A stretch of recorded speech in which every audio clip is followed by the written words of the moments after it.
I'm not even gonna sit here and lie. Anything Colleen Hoover writes, I will read. Like, it could be about the earth and the ground, or about dust, or about sleep. I will read it. Like, I will read it. Hey everyone, what is up and welcome back to my channel. If you're new here, my name is Amanda and I create lifestyle, entrepreneurship, pop culture, and some book content on this YouTube channel. And I hope you guys stick around, join the fam, join the squad. We would love to have you here and we would love for you to join our little community that we got going on. As you can see by today's title, it is another book video because you guys loved the last book video I posted and I was like, let's give them some more. Let's give them some more of what they want. So I thought I would do a little rating my top 5 Colleen Hoover books. I want to put a disclaimer out there. I have not read every single one of her books yet. So these are just the top 5 of the ones I've read so far. I think I've read about 10, if I'm not mistaken, around 10 of her books. And I wanted to kind of just talk about my 5 favorite ones. I have them on the side here. I'm going to do them in order from like 5th, 4th, 3rd, 2nd, 1st place. And if you're sitting here and you're like, I have no idea who Colleen Hoover is, we are not on the same side of TikTok, we are not on the same side of Goodreads, and we are not on the same side of YouTube, because if you don't know who she is, we're just like not on the same page. So if you don't know who Colleen Hoover is an American author of young adult fiction and romance novels. Many of her works have been self-published before being picked up by a publishing house. She is 42 years old, and honestly, I think her books blew up on Book Talk, and then that was history. That's how she popped off. I'm looking at her Goodreads profile right now, and it says she's an international #1 New York Times bestselling author of romance, young adult, thriller, women's fiction, and paranormal romance. I don't like to be confined to one genre. If you put me in a box, I'll claw my way out. And she's also the founder of the Bookworm Box charity and Book Bonanza. She has tons of books. Like, you can just keep scrolling and scrolling. I thought I would go in order of my 5th place to 1st place and kind of just tell you what the book's about, tell you my general thoughts without giving like spoilers away, and then tell you guys what I wrote on Goodreads as my review. So let's just begin. In 5th place, we got Layla. This was an interesting book.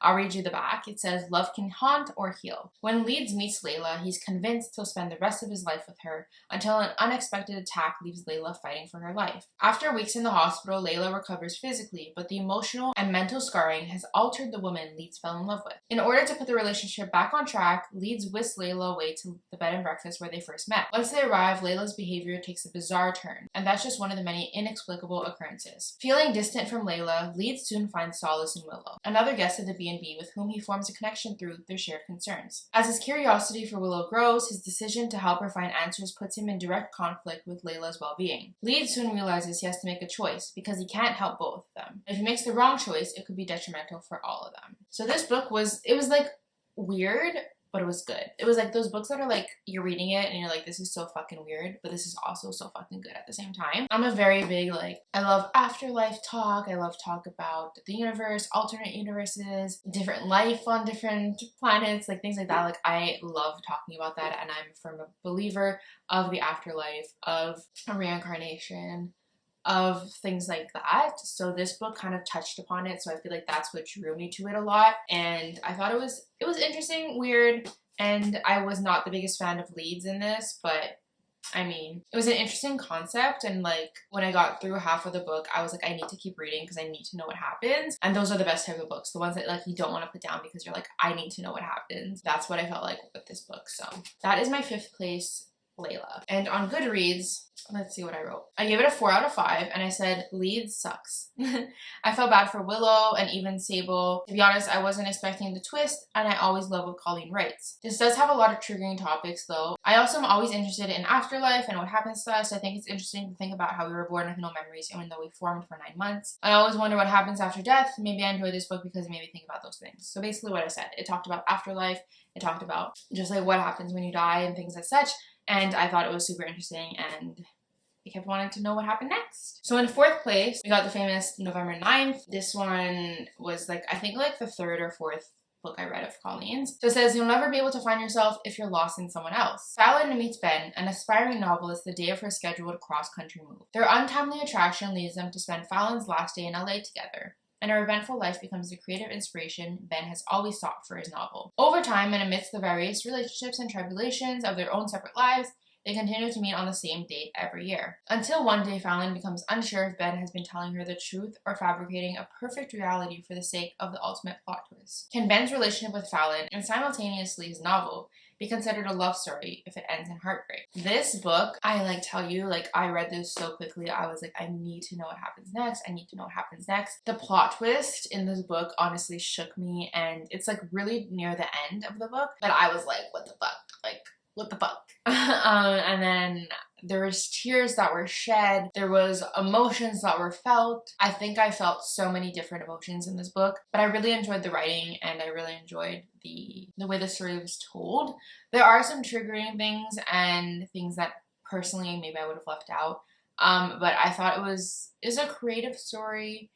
A little unrealistic, I think, but I enjoyed it, and I really enjoyed the plot twist. So November 9th gets my 4th spot. I gave it a 5 out of 5, and I said, this book made me feel so much pain, sadness, and happiness all in one. Some plot twists, romance, and sadness, definitely a must read. So very plain review, but I did read it in 4 days. So that's when you know I read books very slowly sometimes. So when I read a book really quickly, it means it's really good. In our 3rd spot, we got the new book. So this is one of her newest books. It's called Reminders of Him. I love the cover. It's just so appealing, so pretty. It says, a young mother fights to earn a place in her child's life, but is there room for her? After serving 5 years in prison for a tragic mistake, Kenna Rowan returns to the town where it all went wrong, hoping to reunite with her 4-year-old daughter. But the bridges Kenna burned are proving impossible to rebuild. Everyone in her daughter's life is determined to shut Kenna out, no matter how hard she works to prove herself. The only person who hasn't closed the door on her completely is Ledger Ward, a local bar owner and one of his few remaining links to Kenna's daughter. But if anyone were to discover how Ledger is slowly becoming an important part of Kenna's life, both would risk losing the trust of everyone important to them. The two form a connection despite the pressure surrounding them, but as their romance grows, so does the risk. Kenna must find a way to absolve the mistakes of her past in order to build a future of hope and healing. So this one was a mix of love, romance, but also a mix of hope and child abandonment and just learning through your mistakes and realizing that people make mistakes and not everyone is as bad as they seem. I really enjoyed this book. It did make me cry a little bit. It made me feel a lot of things. It made me feel sadness. It made me feel regret for certain people. It made me feel hope for certain people. It made me feel angry towards certain people. This is a really, really good read, and I think it's, obviously it's one of my favorite reads of hers. It just, the writing style, and it really captivated me.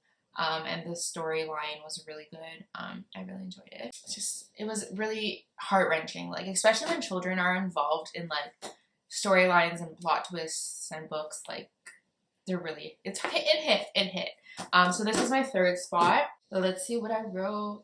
I give it a 5 out of 5. I said, this had me in tears. In the epilogue, Colleen wrote, we have no idea how many broken pieces they're made up of on the inside, and that alone encompasses the novel for me. Such a beautiful yet sad story. I didn't want to put the book down. Yeah, we have no idea how many broken pieces are made up of on the inside. That just was the lesson or the moral of the book for me. It's you can judge someone by what you know, you can judge someone by what they're told to be, but at the end of the day, you don't always know the whole story, you don't always know the whole situation, and sometimes people are broken inside and they don't let you see that. So sometimes you gotta give people the benefit of the doubt. So that's what I felt for this story. Now in our number 2 spot, we got the famous It Ends With Us. This was, I think, the first Colleen book I read, if I'm not mistaken, and this is also one of her most famous books. So it says, sometimes the one who loves you is the one who hurts you the most. Lily hasn't always had it easy, but that's never stopped her from working hard for the life she wants.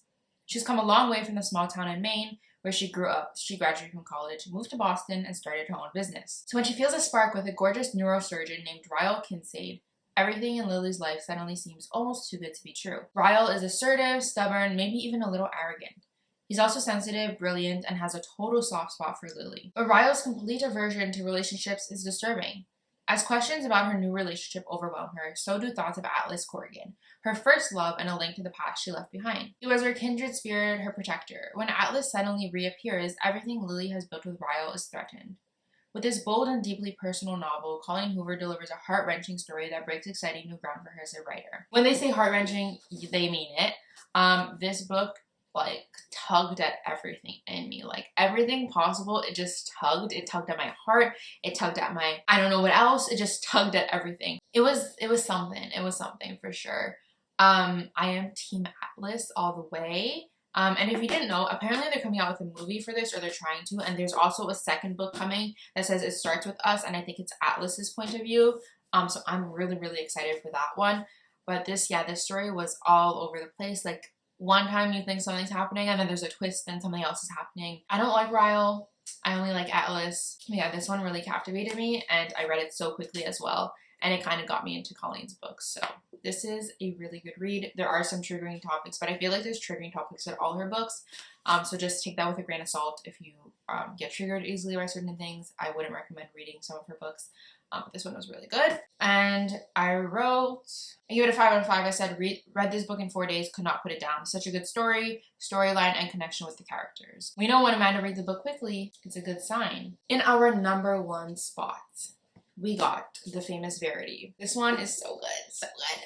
Loan Ashley is a struggling writer on the brink of financial ruin when she accepts the job offer of a lifetime. Jeremy Crawford, husband of best-selling author Verity Crawford, has hired Lowen to complete the remaining books in a successful series his injured wife is unable to finish. Lowen arrives at the Crawford home, ready to sort through years of Verity's notes and outlines, hoping to find enough material to get her started. What Lowen doesn't expect to uncover in the chaotic office is an unfinished autobiography Verity never intended for anyone to read. Page after page of bone-chilling admissions, including Verity's recollection of the night her family was forever altered. Lowen decides to keep the manuscript hidden from Jeremy, knowing its contents could devastate that already grieving father. But as Lowen's feelings for Jeremy begin to intensify, she recognizes all the ways she could benefit if he were to read his wife's words. After all, no matter how devoted Jeremy is to his injured wife, a truth this horrifying would make it impossible for him to continue loving her. Oh my god, it's so good. I want to reread this book again one day, when it's not so fresh in my mind.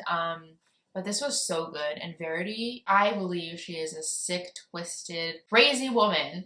And the scene that, or like the part of the book that like always like is just in my head is the scene where she's at the top of the stairs. I'm not going to give too much away, but if you read it, you know what I'm talking about. The stairs scene literally creeped me out. Like it's in, like, when I was reading it, I just visualized it all, and I was like, that is so fucking creepy. But yeah, this was a really good read.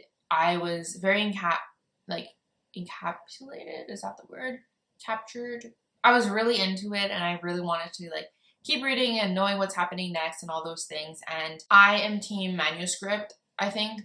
I think that's the right one. I mean, I think it's manuscript, but I believe that Verity is a sick woman, and I don't like her, and I don't trust her, and I don't feel bad for her. So I'm guessing that's team manuscript, not letter, but maybe it's the opposite, but I don't know. You know what I mean? Like, I hate Verity. She's not it. She's not cute. Also, the scene where she's sitting outside and Lowen can see her from the room creeps me out. Yeah, this book was really good. Really, like, drew me in. And the writing style was, like, I was able to visualize, like, all the scenes. So really, really enjoyed this. If you're going to read any book of Colleen's, if you haven't already, I suggest starting off with this one. It is my favorite, absolute favorite. Let's see what I wrote. I give it a 5 out of 5. I said, I ... did not expect the ending. I think the ending was for us to make our own judgments, and I don't even know where I stand with all that. Now I kind of do. A really good read and had me itching to know more. I read this in 3 days, so that says a lot. But yeah, that is my top 5 favorite Colleen Hoover books so far. Maybe I'll have an updated one when I read more, because clearly she has so many books. But yeah, these are my top 5. So if you're looking to read any of her books, these are the ones I suggest. And I mean, you guys already know a little bit about them since I read the back. I really enjoyed these.